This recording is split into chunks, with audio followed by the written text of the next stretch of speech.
Sige po. Good morning, church! Morning! Hindi po bang magbigay po tayo ng malakas na palakpak. Palakpak po ng lingkod ng Panginoon, mga kinalayan ng Diyos.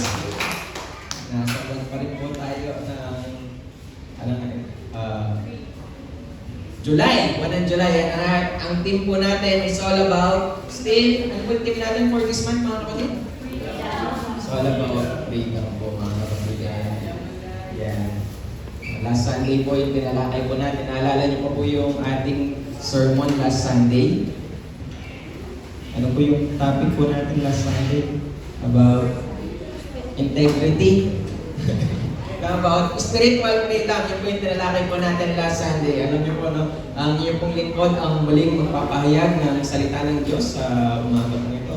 Pagpasensyaan niyo na po, no? Na sana wag po kayong magsawa sa salita ng Diyos. Di bali po magsawa po kayo sa pagmumukha ko o sa salita ng Panginoon. Habang hinihintay po natin si Pastor Mir, no? Nasa adjustment period po sila. Pero gaya po ng sinabi niya sa atin, no, at least once a month makasama natin siya, or kahit hindi daw siya mag-speak ay makasama pa rin natin siya sa gawain para sa ating Panginoon. And sa pagkakataon pong ito, inyong pong lingkod ang muling magbabahagi po ng salita ng Diyos. Pero matanong po kayo, mga kapatid. Matanong po ang bawat sa kapag po mabigat yung pakiramdam natin, pag meron tayong pinagdadaanan, or pag malungkot tayo, pag nasasaktan tayo, pag napapagod tayo, ano po yung madalas na ginagawa natin para kumaan yung pakiramdam po? Umiiyak. Dinadaan sa iyak. Yung iba kumakain. Baka yung iba sa atin dito, no, dinadaan sa tulog. Pag-gising, okay na. No? Yung iba sa atin dito, baka dinadaan sa gala. Dinadaan sa pagkain. Yung iba, baka nag-out of town or out of country. Sana all. Yung iba, ino-open sa magulang, sa asawa. Meron tayong ginagawang paraan para maibsan yung ating nararamdaman. Pero kadalasan, mga kapatid, minsan yung ginagawa natin, panandalian lang. Panandalian lang yung epekto nito sa atin.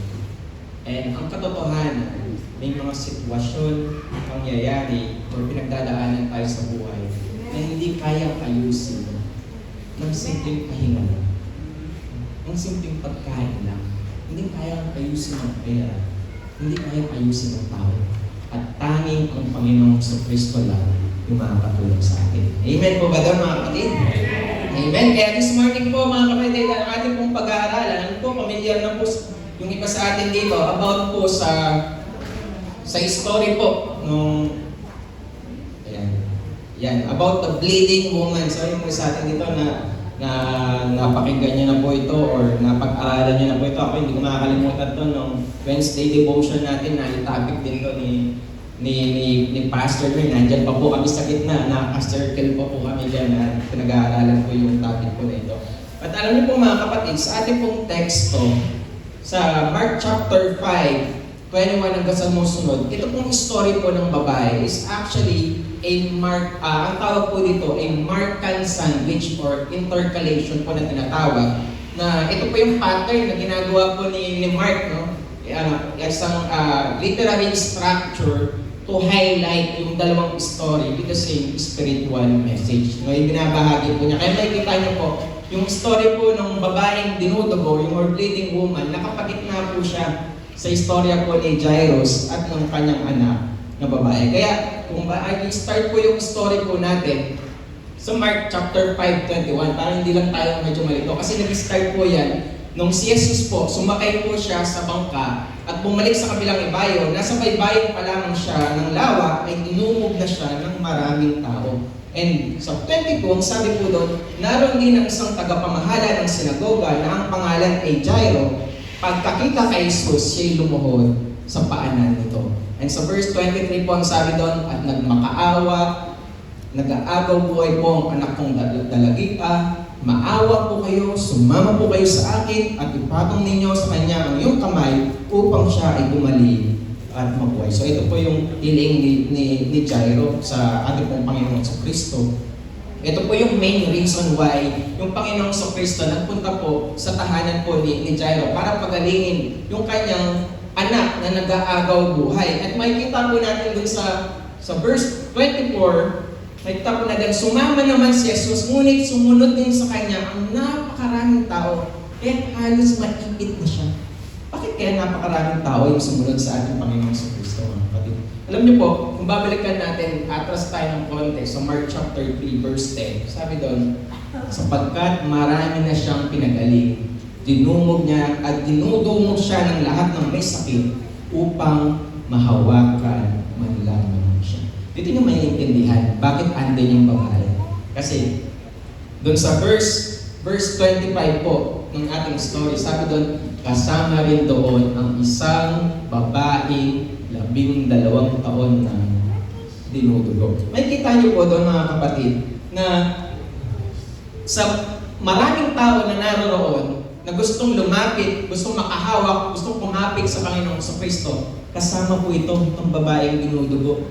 Itong babae po na nag-suffer for 12 years. And may kita po natin yung comparison po nilang dalawa ni Jairus. No? Kilala po natin si Jairus, sa story po natin, he was actually named in the Bible. No? Kaya kilala siya si Jairus as a synagogue ruler. No? Samantalang itong babae, kung mapapansin niyo po, sa aklat ng Matthew, Mark, Luke, na sinulat po yung kanyang istorya, wala siyang pangalan, walang pangalan na nabanggit. Kilala lang siya bilang sa kanyang karamdaman. And makikita po natin that Jairus was also honored by society, no? Dahil sa kanyang posisyon, dahil siya yung tagapamahala sa sinagoga, ginagalang siya. Unlike sa babae kong ito, mga kapatid, she was rejected because of her condition. Mamaya pag-aaralan natin.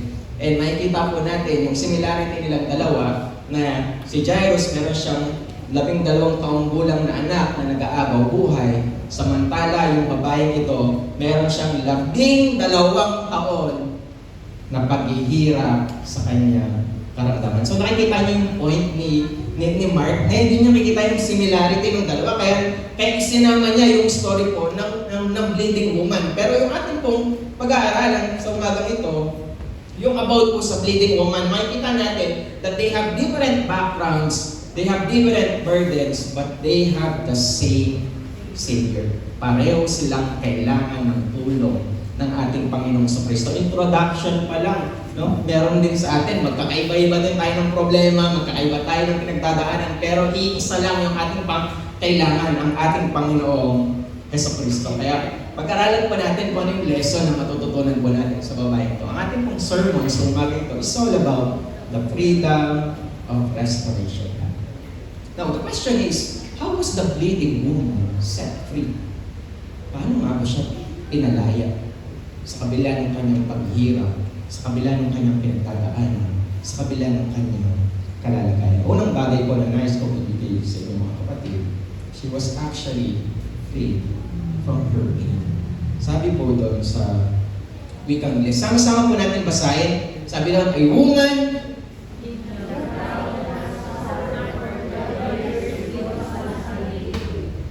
yan, parang hindi na sabay-sabay ngayon, parang nawala na yata yung identity ng Angles. One more time, mga kapatid. A woman in the crowd that suffered for 12 years because of bleeding. Diba? Isang babaeng merong chronic bleeding or discharge sa loob ng 12 taon for 12 years, mga kapatid. Hindi 12 days, hindi 12 months, 4,380 days na paghihirap. Imagine, gano'ng kabigat po yun. Gano'ng kahirap yung pinagdadaanan. And kung merong mas nakakaintindi sa sitwasyon niya, ito po yung mga kababaihan po natin. Tama po ba, mga kababaihan? Sabi kasi sa atin, according to the US National Library of Medicine or Medlin Plus, a normal monthly bleeding usually lasts 3 to 7 days. Pag yung isang babae ay regular na dinudugo, ganyan lang yung span yan, 3 to 7 days. And makikita natin, the woman in Mark chapter 5 verse 25 experienced continuous bleeding for 12 years, indicating a chronic abnormal bleeding condition. Hindi lang siya basta irregular, meron talaga siyang may abnormality sa kanyang katawan. And because of that, we can see the weight of her suffering. Now, Let's dig deeper mga kapatid kung gaano kabigat yung pinagdadaanan po niya. Unang-una, makikita po natin that she was actually physically imprisoned. Hindi po siya nakulong, o hindi po siya nakakulong dahil may kasalanan siya, nakakulong po siya sa karamdaman niyang hindi gumagaling. Kaya makikita po natin. Matanong po yung mga kababaihan dito. Pagpasensyahan niyo na po kayo pong mapagtatanungan ko po mga kababaihan. Hindi ko po pwedeng tanungin yung mga kalalakihan eh. Kasi wala po kaming buwan ng dalaw. Buwan ng sumpong, meron pa. Mga kababaihan, tanong ko lang po. Pag nakakaranas po kayo ng menstruation or bleeding or buwan ng dalaw, komportable po ba kayo? Bakit po? Irritable po kayo na yun. Di ba yung maaari yung iba sa atin, oo, tama po, no? Di ba sumasakit ang ulo, sumasakit yung puson, sumasakit yung katawan. Ganito yung nararanasan po ng mga kababaihan. Kaya tayo po bilang mga kalalakihan, minsan unawain po natin sila, no? Gano'ng kahirap yung pinagdadaanan po niyo. Pero imagine mga kapatid, so naranasan po ng mga kababaihan po na yun, how much more itong babae nito, no? Sa kanyang sitwasyon, possible, manghihina at manghihina ka. Sa kanyang sitwasyon, manlalambot at manlalambot ka. Kasi continuous bleeding eh, nung ka na dugo at mapapagod ka. She was physically imprisoned, mga kapatid. And not just physically imprisoned, but also religiously imprisoned. Kaya ito mga kapatid, no, may pinagdadaanan ka na. And under the Mosaic law, mga kapatid, a woman who had a flow of blood was considered ceremonially unclean during the period of her bleeding. Sabi sa Leviticus chapter 15, verse 25, kung ang babae ay dinudugo ng hindi pa panahon ng buwanan ng dalaw o pagtatapos ng buwanan ng dalaw, ituturing siyang marumi katulad na kung siya'y may buwanang dalaw. At ituturing siyang marumi habang dinudugo siya. Kung makita po yan, mapansin niyo po yung mga kapatid, yung situation ng babae, kapag ikaw ay dinudugo, itinuturing kang ceremonially unclean under the Mosaic law. At dahil hindi natatapos yung pagdudugo niya, nananatili siyang marumi. Hindi siya makapunta sa templo because of her condition. Hindi siya makasamba kasama ng mga Hudyo dahil sa kanyang sitwasyon. Hindi siya maaaring makibahagi sa mga pagtitipon ng mga gawain ng mga Hudyo because she was unclean. Marumi po siya under the law of Moises. 12 years mga kapatid. Kabilang isang babaeng dinudugo, she was religiously considered a ceremonially unclean woman. That's why she was religiously imprisoned. Napakabigat ng dinadaanan po niya. No? And makikita din po natin dito mga kapatid. Yan, pang-apat po. Yan. She was also socially imprisoned. No, dahil nga sa ilalim din po ng Mosaic law, sino mang mahawak sa kanya o sa mga bagay na kanyang nahawakan ay maituturing ding marumi. No? Yan. Yan. Nakita niyo po yung cycle po na yan mga kapatid. Ito yung normal menstruation cycle, yung menstruation ng babae po sa Mosaic law. Para mas lalo lang natin ma-imagine po mga kapatid. So, ang isang babae, pagka dinudugo siya, mananatili siyang marumi from day 1 to day 7. And kapag ang babae ay dinudugo, lahat ng mahawakan niya, hinawakan niya, at ginamit niya ay considered marumi. And kung halimbawa, ikaw, hinahawakan mo yung dinudugo under the Mosaic law, hanggang gabi until evening, marumi ka, kailangan mong maligo. Kailangan mong linisin ang iyong katawan. And makikita po natin mga kapatid, the reason why na napakahirap ng sitwasyon niya, hindi siya dumarating doon sa point na malinis na siya. No, kasi yun yung magiging cycle monthly. So every time na nagkakaroon ng isang babae, siya nananatili lang siya doon sa number 3. Okay, that's why she was socially imprisoned. No, hindi lang siya physically afflicted, she was also socially isolated, mga kapatid. Kung may nahawak man sa kanya, ito po din marumi hanggang sa paglubog ng araw. No, baka maaari, no, yung iba, imbis na lapitan siya, nilalayuan siya. Baka yung iba, imbis na tulungan siya, iniiwasan siya. Baka yung iba, imbis na tanggapin siya, Tinatalikuran po siya. That's why she was socially in prison dahil sa kanyang sitwasyon. And hindi lang yan mga kapatid. She was also financially in prison. No? Sabi dun sa teksto natin, sa Mark chapter 5, verse 26, hirap na siya sa sakit na iyon at marami ng doktor ang sumuri sa kanya. Sabi doon, naubos na ang kanyang ari-arian sa pagpapagamot, ngunit hindi pa rin siya gumagaling, sa halip lalo pang lumala yung kanyang karamdaman. Imagine, yung karamdaman niya, yung suffering niya was also costly. Sakit sa bulsa. Nakakabutas ng bulsa. And yet, no, sabi doon sa verse 26, she had spent all that she had. Sinacrifice niya lahat ng meron siya. Naubos ang pera niya, naubos yung resources niya, naubos yung options niya para lang gumaling, para lang mapabuti, para lang maging maayos yung sitwasyon niya. But in the end, imbis na umayos siya, lalo yung karamdaman. Pero paano kabigat yung pinagdadaanan ko ng lalaki? And because of that, makikita natin that she is also emotionally invasive. Ano for 12 years, mga kapatid, meron kang sugat na hindi gumagaling. Meron kang laban na hindi mo maipanalo. Meron kang pasanin na hindi matapos-tapos. That's why maaari emotionally pagod na siya. Hirap na siya. Sukong-suko na siya sa pinagdadaanan po ng mga kapatid. Kaya may intindihan mo yung sinabi niya sa verse 28, sabi niya, sapagkat iniisip niyang mahipo ko lang ang kanyang damit. Gagaling na ako. Napaka-meaningful po yun para sa akin. Napakalalim po ng mga salitang yun, mga kapatid. Despite her hopeless condition, despite her hopeless situation, despite her hopeless application, she believed that Jesus had the power na pagalingin siya sa kanyang karamdaman. Kaya sabi doon sa verse 29, mga kapatid, agad ngang tumigil ang kanyang pagdurugo at naramdaman niya magaling na siya. What we can see from that verse, mga kapatid, is actually a faith in the midst of desperation. 12 years of imprisonment, 12 years of suffering, 12 years of isolation. One simple touch changed everything. Lumapit siya kay Kristo, nanampalataya siya kay Kristo, nagtiwala siya kay Kristo. Gaya ng babae itong ito, mga kapatid, bawat sa atin, meron din tayong laban sa buhay.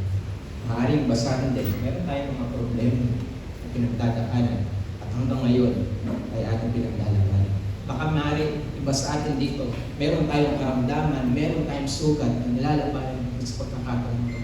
Baka meron mga pangyayari sa ating buhay na patuloy na sinusubok tayo na hindi kayang ayusin ng pera lang, ng pahinga lang, ng tao lang, o anumang bagay sa mundo nito. Sabi ko nga kanina, tanging si Kristo lamang ang nakakapagbigay sa atin ng tunay at ganap na pagbabago sa ating buhay. Gaya ng naranasan ko ng babae. Kaya mga kapatid, tandaan natin, your condition is not greater than Christ's compassion. Ang kanyang habag ay higit na dakila kaysa ating kalalagayan because with Him, nothing is impossible. Amen po ba mga kapatid? Amen. No? Hindi lang siya pinalaya sa kanyang karamdaman. Pangalawang bagay mga kapatid, she was also freed from her shame. Pinalaya din siya mula sa kahiyan. Sabi doon sa Mark chapter 5, verse 32, sabi doon, subalit lumingon-lingon si Jesus upang tignan kung sino ang humipo sa damit niya. No, alam niyo po, kung titignan natin yung tekstong ito, tataka tayo, bakit nagtanong yung Panginoong sa Kristo? Hindi niya ba alam? No?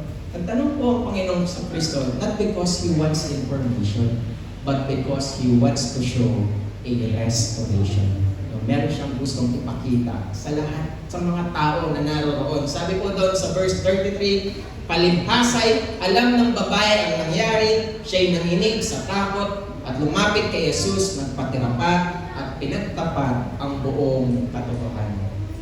Bakit natakot yung babae sa kabila ng kanyang kagalingan?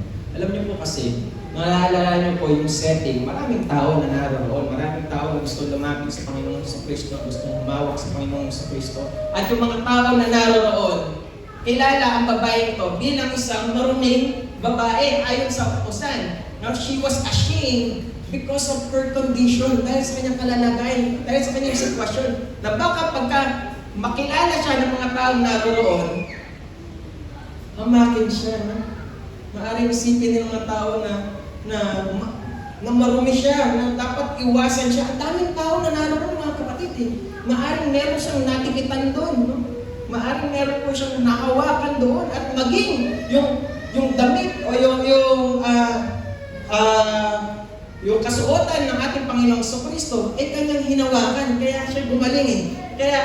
Pero makikita po natin, mga kapatid, let me give you a comparison, mga kapatid. Under the Mosaic law, di ba yung pinag-aralan natin kanina, unclean woman touches what is clean, it becomes unclean. Dahil under the Mosaic law, but what we can say, ito yung gusto ipakita ng Panginoong Kristo. Unclean woman touches Jesus' garment, the woman becomes clean. Nakita niyo yung comparison, mga kapatid? Ang nangyari, kabaligtan. Hindi na dumisan si Jesus ng kanyang karumihan. Sa halip, siya ang nilinis ng kapangyarihan ng ating Panginoong Kristo.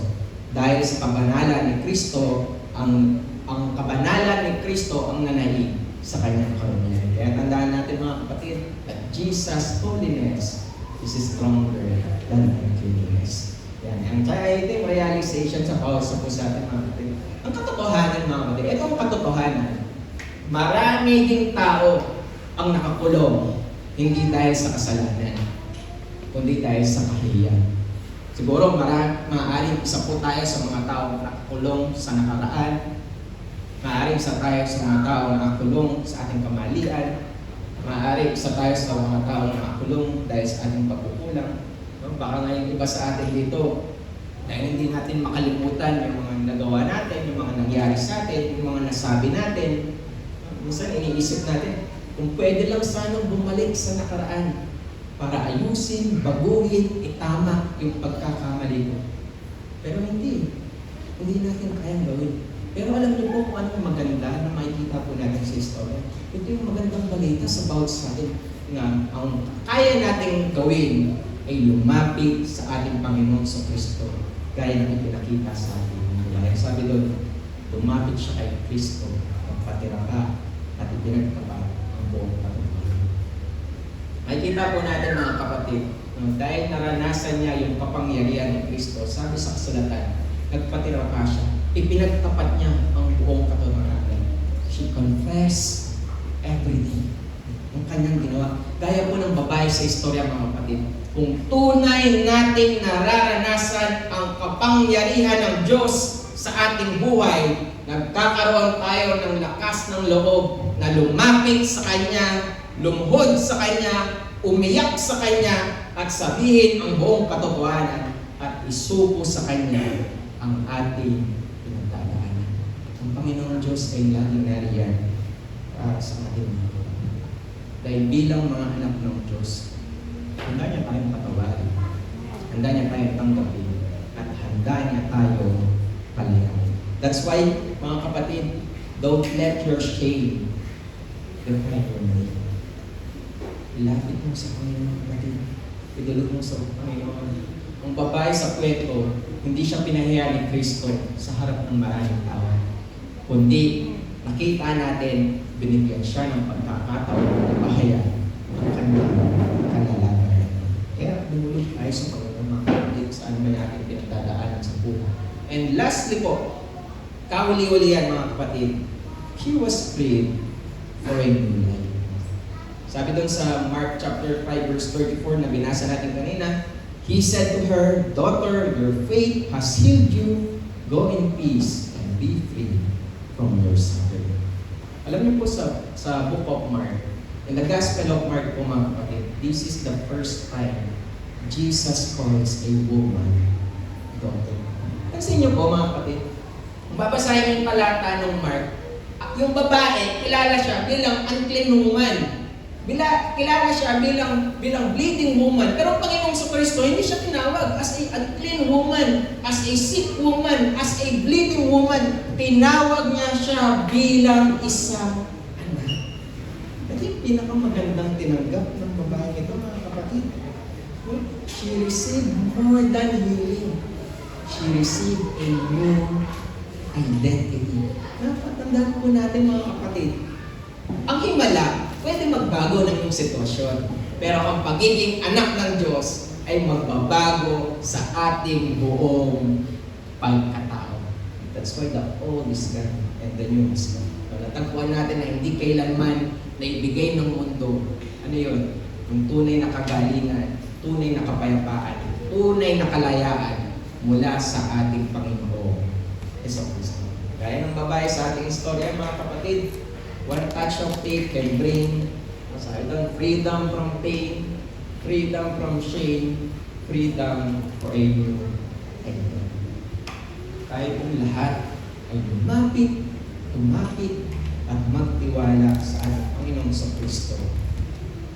Sa kabila ng ating pinagdadaanan, sa kabila po ng mga challenges sa ating buhay, mga pagsubok sa ating kasalanan, ilapit, itulong po natin sa Panginoong Diyos. One touch of faith, mga kapatid. And as part of my conclusion, bilang pagtatapos, mga kapatid, gusto ko sana, Brother Nancy, wag na po kayo. Gusto ko lang po sana, yung conclusion po natin, gusto ko pong i-end sa simple declaration. Manihiling ko po yung bawat sana tayo po ito ngayon. At ipahayag po natin ito ng buong puso at buong pananampalataya. Pwede po natin sabay-sabay basahin ng kapatid. My faith is not my prison. My shame is not my name. My identity is in Christ. My freedom is in Christ. Amen and amen. Pwede po Panginoon Diyos sa ating buhay. Amen. We thank you, Lord God, sa lesson na aming natutunan sa buhay po. Babae po po ngayon. Alam po namin, batid mo po ang sitwasyon, kalagayan, ng bawat sa puso namin. Alam po namin, Panginoon Diyos, ang handa niyo kami kalayain ang sitwasyon ng aming buhay. Kami po patuloy na nananampalataya sa iyong pangalan, Panginoon Diyos. Kami ay magtatagumpay. Alam po namin, Ikaw ay laging nariyan sa aming buhay. Panginoon sa Kristo, tulungan niyo po kaming magbago. Tulungan niyo po kami, Panginoong Diyos, na magpasakop sa iyo. Tulungan niyo po ako, Panginoong Diyos, na maranasan namin yung kapangyarihan sa aming buhay.